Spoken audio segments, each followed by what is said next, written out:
Bharatiya Janata party की सरकार में सिर्फ पेपर लीक नहीं होता, भारतीय जनता पार्टी की सरकार में राम मंदिर लीक होता है, भारतीय जनता पार्टी की सरकार में सड़कें लीक होती हैं, भारतीय जनता पार्टी की सरकार में ये एयरपोर्ट लीक हो रहा है, भारतीय जनता पार्टी सरकार में हाईवे टूट रहे हैं। लालू यादव के अगर बारे में बात करें, लालू यादव बहुत पढ़े लिखे नेता है। लालू यादव खुल्लम खुल्ला कहते हैं कि हम पेपर की जगह किताब भिजवा देंगे, जाके आप छापिएगा सेंटर में बैठ के, उसको पेपर लीक नहीं कहेंगे। पेपर लीक था वो। कि क्या मुलायम की जब सरकार थी या मायावती जी की सरकार थी उस टाइम में पेपर लीक नहीं हुआ? देखिए, इतना पेपर लीक नहीं हुआ। राहुल गांधी बालक नहीं रहा, राहुल गांधी बाप हो चुका है। राहुल गांधी ने आवाज उठाने का काम किया नीट के ऊपर, लेकिन दुर्भाग्य ये रहा कि उस टाइम माइक बंद कर दिया गया कि सभापति महोदय, जब अगर आपके हाथ में माइक नहीं है तो क्या प्रधानमंत्री के हाथ में माइक है? नमस्कार, आप देख रहे हैं न्यूज हंगर और मैं हूं आपके साथ विनायक कुमार। राजधानी दिल्ली में लगातार कांग्रेस जो है प्रोटेस्ट कर रही है सरकार के खिलाफ, क्योंकि लगातार जो है एक ही सवाल कि नीट पेपर जो है फिर से कराया जाए, रीनेट फिर से कराया जाए। इस चीज को लेकर जो है कांग्रेस, यूथ कांग्रेस, तमाम कार्यकर्ता जंतर मंतर पहुंच रहे हैं और लगातार छात्रों की आवाज उठा रहे हैं, सरकार को घेर रहे हैं और सरकार से सवाल पूछ रहे हैं। सबसे पहले आपका नाम जानना चाहूंगा। मेरा नाम अंशु ठाकुर है। अंशुल जी, ये दूसरी बार यहाँ पे प्रोटेस्ट है आप लोगों की, क्या कहेंगे? सरकार अभी तक सुनने को तैयार की? देखिए, यहाँ दूसरी बार है, लेकिन देश के कोने कोने में, हर जगह, हर जिले, हर जनपद, हर मुख्यालय में प्रोटेस्ट ऐसा हो चुका है। सरकार बहुत बेहा है, हमको पता है सरकार सुनने वाली नहीं है, क्योंकि सरकार के रवैये से हमें वाकिफ है। क्योंकि जब किसान 1.5 साल तक, 2 साल तक किसान धरने पे दिल्ली में आंदोलन करने का काम करता रहा, 1000 से ज्यादा किसान शहीद हो गए। उसके बाद ये सरकार सुना, तो हमें भी पता है कि सरकार गूंगी और बहरी दोनों है। इस सरकार को सुनाने के लिए, सरकार को जगाने के लिए हमें बहुत बड़े बड़े आंदोलन करने की जरूरत है, बहुत बड़े बड़े प्रोटेस्ट करने की जरूरत है, जिसके लिए विपक्ष भी और देश का तमाम युवा, सिर्फ नीट वाले नहीं, देश का तमाम विद्यार्थी इस प्रोटेस्ट के लिए, इस आंदोलन के लिए तैयार है। एक बात बताइए, राहुल गांधी के पास मौका था, वो चाहते तो संसद भवन के अंदर आवाज उठा सकते थे, लेकिन वो हिंदुओं पे बात करने लगे। देखिए, आप गलत कह रहे हैं। राहुल गांधी पे मौका था, राहुल गांधी ने आवाज उठाने का काम किया नीट के ऊपर, लेकिन दुर्भाग्य ये रहा कि उस टाइम माइक बंद कर दिया गया और उसके बाद सभापति महोदय जी कहते हैं कि अरे आप हम पे इल्जाम लगा रहे हैं, हमारे हाथ में कोई बटन नहीं है, हमने माइक बंद नहीं किया। लेकिन 145 करोड़ की जनता ने देखा है कि संसद का माइक उस टाइम बंद हुआ। तो मैं चैनल के माध्यम से पूछना चाहता हूं कि सभापति महोदय, जब अगर आपके हाथ में माइक नहीं है तो क्या प्रधानमंत्री के हाथ में माइक है, जो लीडर ऑफ ऑपोजिशन की आवाज बंद करने का काम कर रहे हैं? राहुल गांधी ने हिंदुओं के लिए नहीं कहा, राहुल गांधी ने भाजपा के हिंदुओं के लिए कहा, आरएसएस के हिंदुओं के लिए कहा, जो सच में हिंसक हैं, क्योंकि इनके हिंदू वो हैं जो नाथूराम गॉडसे हैं, वो इनके हिंदू हैं और वो सच में हिंसक है। हिंदू आप भी है, हिंदू हम भी हैं, हम हिंसक नहीं है, राहुल गांधी भी हिंसक है। हम जो भाजपा से जुड़े हुए लोग हैं उनके लिए ये बात बोली। बाकी आईटी सेल, इनके हाथ में बड़ा पैसा है, इनके पास अडानी अंबानी का, कैसा भी करके कुछ भी चला दे, ये मालिक हैं बाजार के, कुछ भी चला सकते हैं। एक बात बताइए, नरेंद्र मोदी कहते हैं राहुल गांधी बालक बुद्धि है, तो लगता है आपको कि आप लोग जो प्रोटेस्ट कर रहे हैं इस चीज को लेकर सरकार सुनेगी? देखिए, कलयुग है, कलयुग में उल्टा होता है सब कुछ। कलयुग में कहा जाता है जो बेटा होता है वही बाप का बाप बनने लगता है। वो अपने बाप से कहता है तू बड़ा नहीं मैं बड़ा, तू मेरा बाप नहीं मैं तेरा बाप हूँ। तो इससे ही आप समझ जाते हैं कि आज राहुल गांधी बालक नहीं रहा, आज राहुल गांधी बाप हो चुका है। 2024 के चुनाव के बाद, भारत जोड़ो यात्रा के बाद राहुल गांधी बाप बन के उभरा इन लोगों जी।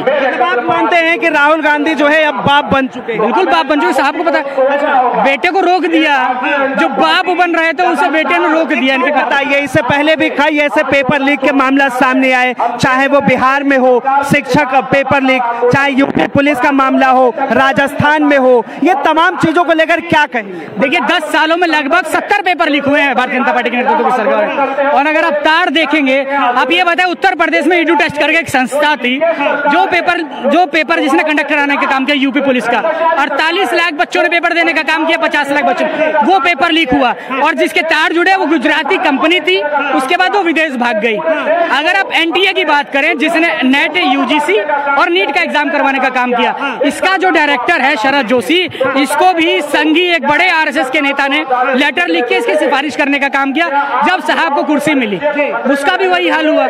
मैं हवा में बात नहीं कर रहा, आप ये मत सोचिए कि मैं किसी पार्टी का नेता हूं ये इसलिए मैं प्रोटेस्ट करने का काम कर रहा हूँ। मैंने नेट यूजीसी का एग्जाम दिया है, मेरा रोल नंबर है, मैंने 18 तारीख को पेपर दिया, 19 तारीख की शाम को मुझे पता चल रहा है कि मेरा पेपर लीक हो गया, पेपर रद्द कर दिया गया, सीबीआई को जांच कर दी गई। तो मैं उसी के माध्यम से पूछना चाहता हूं, जब आपको 24 घंटे में पता चल जा रहा है कि पेपर लीक हो गया है, आपने रद्द कर दिया, सीबीआई को जांच सौंप दिया, तो यहाँ तो 2 महीने हो गए, क्यों नहीं पेपर लीक हो गया, सबको पता है, क्यों नहीं दोबारा एग्जाम करने का काम करें? देखिए साजिश के तहत काम हुआ है। ये जो नीट का रिजल्ट था ये 14 तारीख को आना था, लेकिन इसमें पता था धांधली होनी है, इन्होंने 4 तारीख जिस दिन चुनाव की घोषणा हुई उस दिन इन्होंने घोषित करने का काम किया। इन्हें लगा कि देश की जनता है, जो देश की युवा है, ये सरकार के मामले में व्यस्त रहेगी, किसकी सरकार बनती है किसकी नहीं बनती। लेकिन जो देश के युवाओं के साथ अन्याय हुआ है, जो देश के युवा जो लगातार 4-4, 3-3 साल से मेहनत करने का काम करें, उनके पैसों के साथ खिलवाड़, उनके भविष्य के साथ खिलवाड़ हुआ, जिससे वो आहत है और वो लगातार हर जनपद में, भारत के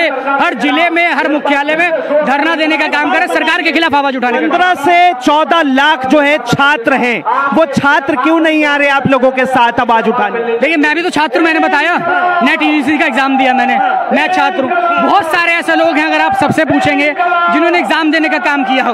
और मैं कह रहा हूँ आप यही मत देखिए, आप भारत में सिर्फ जंतर मंतर नहीं है, जंतर मंतर एक मुख्य जगह है जिसकी आवाज पूरे देश में गूंजने का काम करता है। लेकिन चाहे यूपी हो, बिहार हो, साउथ हो, केरला हो, मध्य प्रदेश हो, गुजरात हो, हर जगह का युवा हर जनपद में, मुख्यालय में, जिलाधिकारी को इस पेपर को रद्द करने की मांग लगातार करता रहा। लेकिन दुर्भाग्य है कि जो देश की गोदी मीडिया है वो ऐसी चीजों को कवर नहीं करने का काम करी जो आप लोगों तक नहीं पहुंच पा रहा। फिर भी मैं तमाम आपके साथ साथ तमाम यूट्यूब वालों को धन्यवाद देना चाहूंगा जो हमारी आवाज और उन 21 लाख और 18 लाख छात्रों की आवाज बन के जनता को दिखाने का काम कर रहे हैं। ये क्या मुलायम की जब सरकार थी या मायावती जी की सरकार थी उस टाइम में पेपर लीक नहीं हुआ?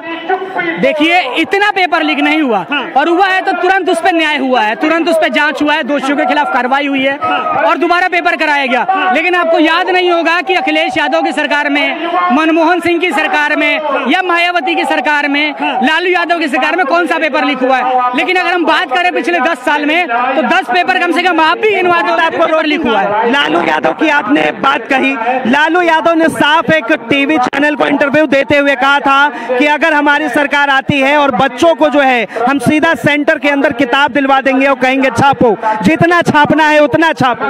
देखिए लालू यादव के बारे में सबको पता है लालू यादव कैसे नेता है।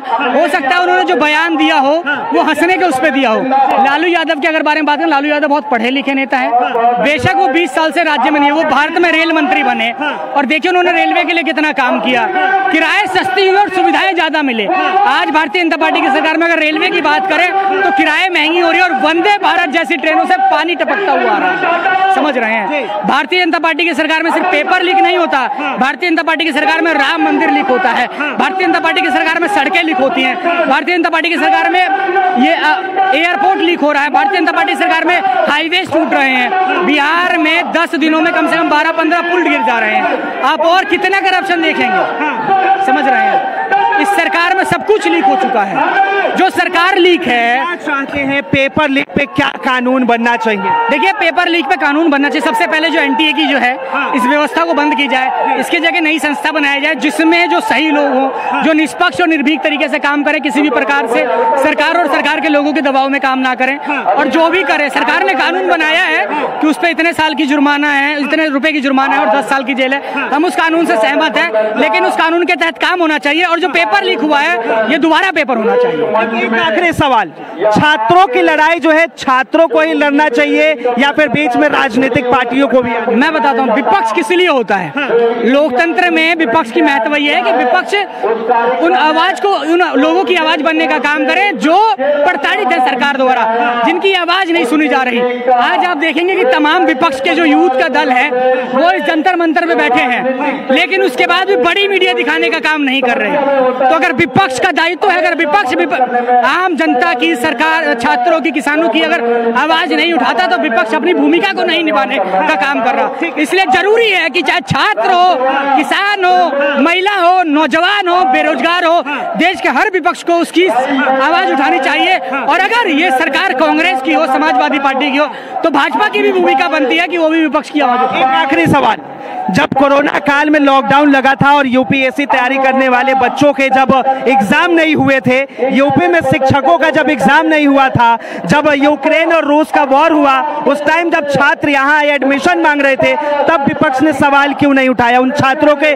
समर्थन में क्यों नहीं? विपक्ष उस टाइम भी था। आज भी वो लड़के जो यूक्रेन से आए हैं मेडिकल वाले, आज भी कहीं दिल्ली में धरना देने का काम करें। विपक्ष ने उस टाइम भी बोलने का काम किया था। समय ये था कि उस समय नाजुक था, उस समय कोविड का था। अगर विपक्ष या विपक्ष के लोग अगर सड़क पे आने का काम करते तो भारतीय जनता पार्टी के लोग आरोप लगा देते कि चाहते हैं कि जो देश की जनता है वो मर जाए। इन्हें जब फर्क नहीं पड़ता कि 150 लोगों की हत्याएं उत्तर प्रदेश में हो जाती हैं हाथरस में, वो घटना नहीं, वो हत्या है, क्योंकि सरकार की व्यवस्था वहां फेल हुई है नैतिकता के आधार पर। लेकिन अगर विपक्ष जब लड़ाई लड़ने का काम करता है तो विपक्ष पे आरोप लगाने का काम करते। विपक्ष ने लगातार आवाज उठाने का काम किया है, चाहे सदन हो या संसद हो या सड़क। ठीक है, क्या कहेंगे इस चीज को लेकर, पेपर लीक का मामला और लगातार जो है दूसरी तरफ प्रोटेस्ट पे प्रोटेस्ट? देखिए, ये जो पेपर लीक हुआ है ये सरकार की मिलीभगत है और सरकार का सबसे मेन राजभर जो है उसका आदमी है। और ये जो युवा साथियों के साथ में जो खिलवाड़ कर रहे हैं ना, ये बहुत गलत किया जा रहा है। और ये कहते हैं युवा का दिल जीतना, और जिस टाइम जब मोदी सरकार आई थी तो युवाओं ने ही साथ दिया था। आज वही मोदी सरकार युवाओं के साथ में ही खिलवाड़ किया जा रहा है। आपने देखा जब मोदी जी कहते थे युवाओं का साथी, युवाओं का विकास, युवाओं का कुछ नहीं है, युवाओं का साथ है। आज वही युवा यहाँ बैठा है। युवा अगर मोदी जी अगर युवाओं का साथ देते तो ये दोबारा होना चाहिए पेपर। आपने हाथरस देख लिया, जब राहुल गांधी को ये बच्चा बता रहे, पप्पू बता रहे थे, उसी पप्पू ने इनको थपेड़ लगा दिया मोदी जी को। मोदी, आपने मणिपुर देख लिया, मणिपुर पे मोदी जी नहीं बोलते हैं, कोई भी इनका नेता मोदी मणिपुर पे नहीं बोलता है, हाथरस पे कोई नहीं बोलता है, कन्नौज में कोई नहीं बोलता है। और ये बात करते हैं मोदी या योगी बाबा, वो जो मुख्यमंत्री के उत्तर प्रदेश के, बोलते हैं माफिया को मिट्टी मिलाना। अगर जितने भाजपा वालों ने जितना घोटाला किया, जितना ने इतना अत्याचार किया, उन पे बिल्डोजर चलाओ ना, उन पे बिल्डोजर चलाइए। अभी पेपर लीक के मामले पे बात करेंगे या फिर बुलडोजर पे बात करेंगे? बिल्डोजर भी तो आता है ना बीच में, बुलडोजर भी सारा। ये पहले छात्रों की बात होनी चाहिए, छात्रों का भी होना चाहिए, सबका होना चाहिए, छात्रों का भी होना चाहिए ना। क्यों उनका छात्र जो एक छात्रा है, छात्रों पे तो युवा चल ही रहा है। इसका मतलब आप छात्रों की आवाज उठाने नहीं आए, राजनीति करनी है। राजनीति नहीं है ये राजनीति नहीं कर रहे हम मुद्दा उठा रहे हैं। मुद्दा है छात्र का भी, हमारा हर एक बार में विपक्ष जो है एक ही मुद्दा उठा, राजनीति नहीं करेंगे हम, इसमें राजनीति नहीं है। हम छात्रों का भी मुद्दा उठाएंगे। राहुल गांधी हिंदुओं की बात करते हैं सदन के अंदर, लेकिन छात्रों की बात नहीं करते, क्यों? तो मुद्दा किसने उठाया? छात्रा का मुद्दा किसने उठाया? किसने उठाया? सड़क पे आप उठा रहे, संसद के अंदर क्यों नहीं? सुन लीजिए, जब मोदी जी छात्रा का मुद्दा उठाएंगे, इनका एक भी नेता बता दीजिए छात्रा का। जी परीक्षा पे चर्चा नहीं करते। अच्छा, उससे 10 साल पहले कहाँ थे ये? आपने सुना? 10 साल पहले जब पेपर हो रहा था, उस टाइम मोदी जी कहाँ थे? जब मोदी जी बात क्यों ना आते? अपने घर में थे। मनमोहन की सरकार में पेपर लीक नहीं हुए। नहीं हुए।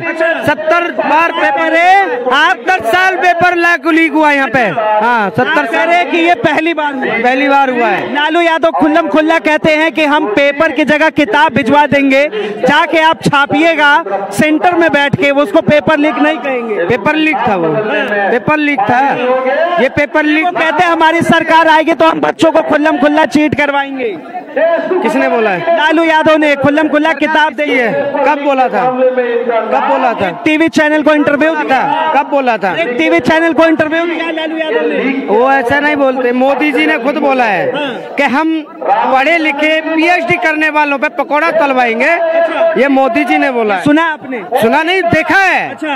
एक बड़ी लिखी बेटी पीएचडी करने वाली, उसको स्कूल से निकालकर उस पर पकौड़ा तलवाने का काम करते। पकौड़ा भी नहीं तलने देते मोदी जी, पकौड़ा भी नहीं तलने देते, उनको जेल में डाल देते थे।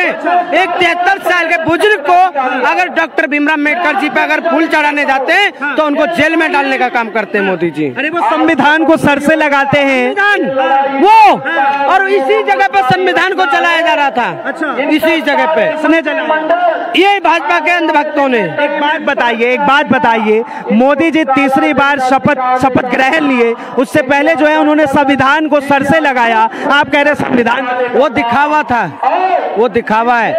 वो एक तो धन्यवाद, आपकी सोच थी, आपने यहाँ पे सुना किस तरह से जो है लोगों की अपनी मानसिकता है, लोगों की अपनी सोच है, लेकिन यहाँ पर छात्रों की बात कम की जा रही है, लेकिन उसके आड़ में जो है राजनीति भरपूर हो रही है। इस चीज को लेकर आप क्या सोचते हैं, अपनी राय जरूर बताएं। फिलहाल के लिए इतना ही, ऐसे ही तमाम खबरों के लिए देखते रहे न्यूज़ हंगर।